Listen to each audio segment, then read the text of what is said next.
Welcome back to another episode of Uploaded and Unfiltered, the podcast. I, your host, Jermaine, interviews another content creator in regards to their journey thus far. As I've made it to the year mark and listened to a few of my episodes, I don't think I've fully laid out the vision and the purpose of Uploaded and Unfiltered. So I wanted to go into a few topics today on a solo episode. And by the end of the episode, you'll know exactly where my mindset is in regards to the coaching business that I will be starting and the content that I want to make going forward and why I do what I do. So before we get started, go ahead and get something to drink, get some popcorn, settle in. And if you haven't already, go ahead and subscribe to the podcast and leave me a comment. If you have any thoughts on the subject matters that I'm about to provide you with, go ahead and send a message to the podcast. You can either send a text message, you can send an email, you can respond on Spotify. There's a plethora of ways to do it. So go ahead and check them out. As you can tell from the title, the name of this episode is Perception, Representation, and Self-Worth. And over the last few months, probably my entire life, these concepts have been popping up in my head and I had to get them out. So this is the first time outside of my wife that I've actually talked about these things. So hopefully they come through and make some sense. So without further ado, let's go ahead and jump into the first subject, which is perception. So before we can dive into the subject, of course, we need to know what perception means. Perception is our mind processing data / input from our senses, and it shapes what we call reality. So again, I'll say that one more time. Perception is our mind processing input from our senses, and it shapes what we call reality. When it comes to reality, everybody's reality is slightly different, slightly skewed. It is because of our perception. The way our mind is processing the things that are happening to us, that we are getting data from the five senses, the way our mind starts to unravel that information, attaching it to different things, maybe attaching it to past events that happen in our lives. Those things are what's creating how we view the world.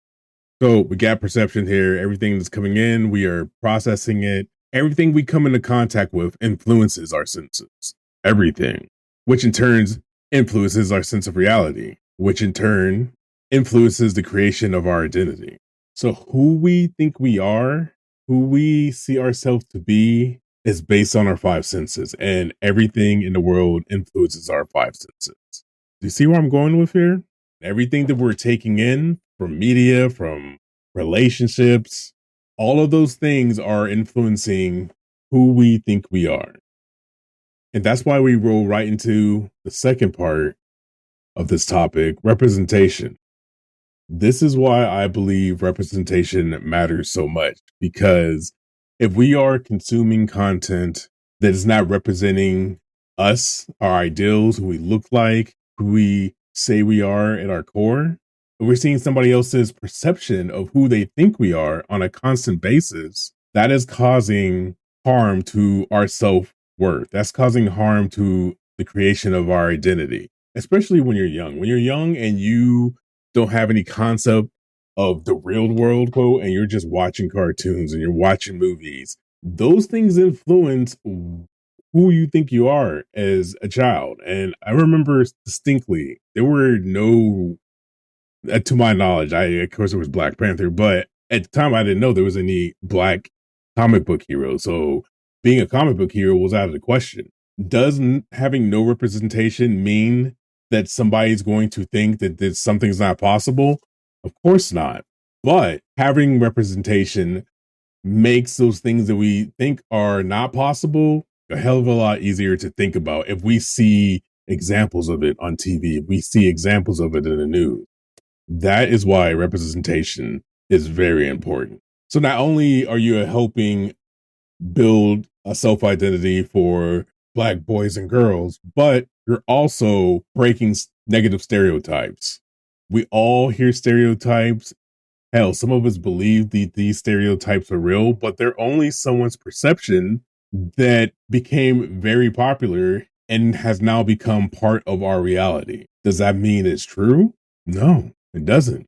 but it's part of our collective reality because enough people believed in it. Enough people had that perception of that stereotype, and now it's a real thing. That is why I decided to start up my own coaching business to help Black content creators with their mental health, help content creators get through those spouts of depression or anxiety, because all of those feelings, all of those things, all of those, the stubbornness, the anger, the anxiety, they're all perceptions of reality that we can change. That is why mental health matters. That is why talking about how you feel and processing those feelings and becoming unstuck matters, because those things we think are affecting our self identity, are affecting our self worth. If we want to become great, if we want to become those content creators that we know that we want to be, we need to tackle our mental health, because I fully believe that the content that we create is content that is coming from a place inside of us. And cleaner and more positive that place is, the more clear our head is, the better the content will be. Simple as that. So while we're ingesting all of this media and content telling us that we're one thing, and the news telling us that we're one thing, and we're only seeing one version of us represented on TV, the way that we combat that is being very present and aware of the content that we are ingesting. When we're ingesting it, we have to be critically thinking while we're watching movies, while we're playing video games, while we're listening to music. We need to be aware of what we're listening to and say, okay, what are they trying to say with it? It took me a while to understand that. And I thought at first that this knowledge was something that was to be gained with time. And it's not. This knowledge that I have is to be gained with your perception. Once you are aware of how our self identity is created, once you understand that what we believe to be true will be our reflection of life. If you're constantly beating yourself up for missing opportunities, your life is going to feel like that. Your life is going to feel joyless and hard. Like everything, you got to work hard as hell to get something. And I don't believe that to be the case.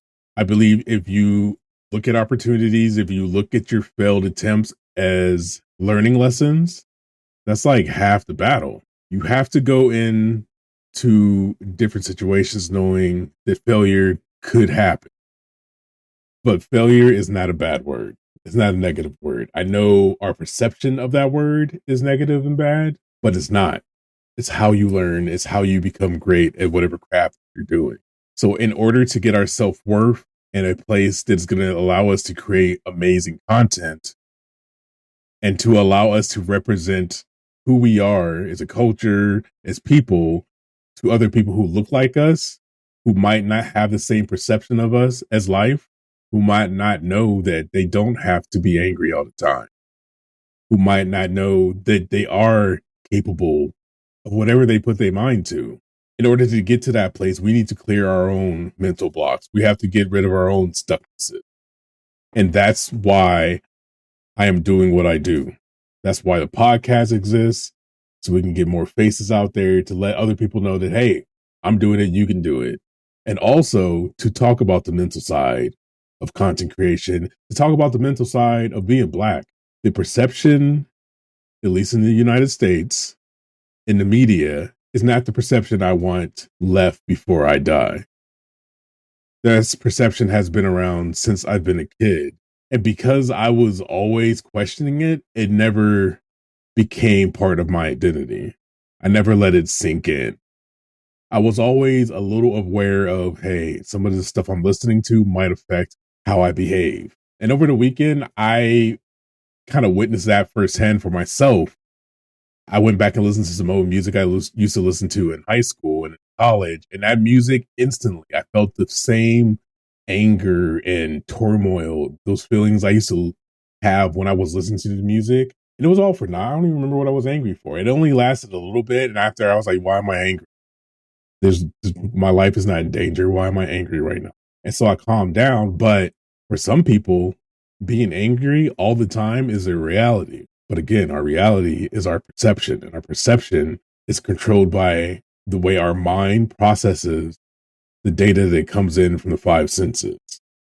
And I'm here to tell you now, if you have any type of thing that you realize, man, I need to go see a therapist for this. My mental's not right. But you've been afraid to go to a therapist because maybe they don't look like you, or maybe you just don't want to get into your feelings. You don't want to feel it to heal it. Definitely hit me up. RRT, rapid resolution therapy, is a modality that I'm learning, that I'm this close to just having perfected, and more perfection will come over time, that allows me to help people with their stucknesses by fixing their mind. We don't need to talk about your childhood. We don't have to talk about any horrible incidences that happened to you. You come in, you tell me how you've been feeling. We determine how you should be feeling. We get you there, and then you're gone. 1 to 2 sessions. That is something that I've been passionate about since I left the corporate world, because our happiness, our success, our dreams all come down to our mental, our mindset, how we feel about ourselves. Once you master that, there is no challenge that you can't conquer, period. So if you want to feel like that, if you want to get on the same level that I'm on and get to the point of clarity and understanding and taking challenges on with excitement and passion, hit me up. Send me an email, send me a DM, let me know what's going on. We'll schedule some time and we'll get it done. I've been sitting on these skills for far too long. I've been seeing people hurt for far too long. And now I guess I got to the point where it's starting to weigh on me. Hey, yo, you sitting back here with all this knowledge and you're not saying anything? That's fucked up. So I'm fixing that now.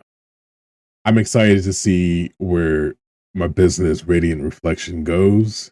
And I named it Radiant Reflection because I want the content that we make to be a reflection of what's inside of us. And I want what's inside of us to be pure, radiant, clean, clear.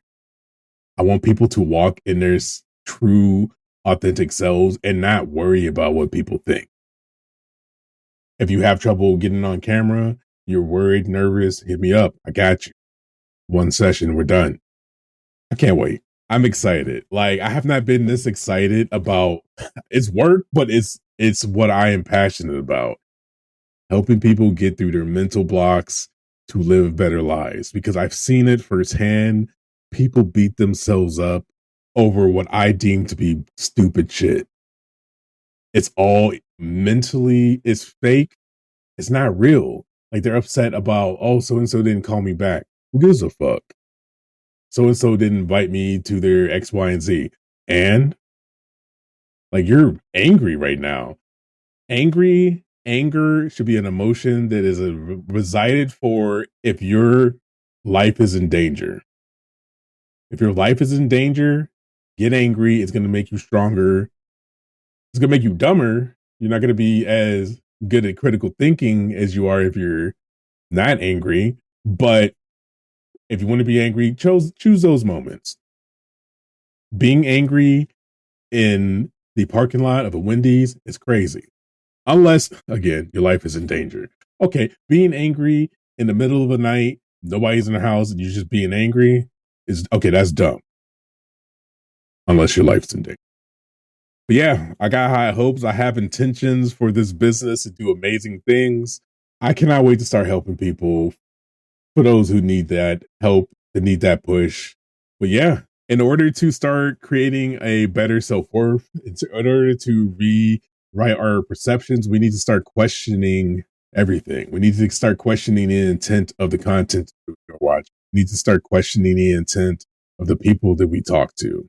Because the only person who's going to worry about your mental health is you. Nobody can do anything to help that but you. We have control of our own mental health, and it's time to start taking control of it. So with that, I'm going to sign off for the night. Thank you for listening. I hope you got some gems of information out of here. And if you have any questions, of course, hit me up. shoot me an email, hit me in the DMs. And as always, like, if you need help with a stuckness, there's some anxiety that you've been dealing with that you haven't had any luck with, if there's some anger that you're trying to get unstuck, hit me up. I got you. Other than that, I will talk to y'all later. As always, protect your mental, keep creating content, and I'll see you in the next one. Peace.